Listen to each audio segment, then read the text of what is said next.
Have you ever wondered what happens when ambition meets fate?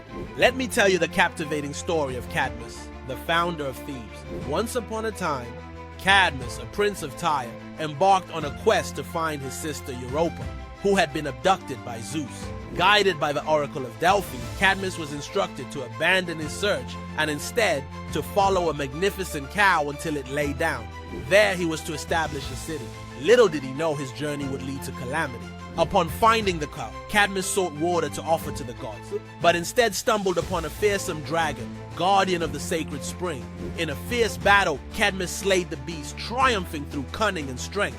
Yet the victory came with a heavy price. Following the dragon's death, he was commanded by Ares, the god of war, to sow the dragon's teeth into the earth.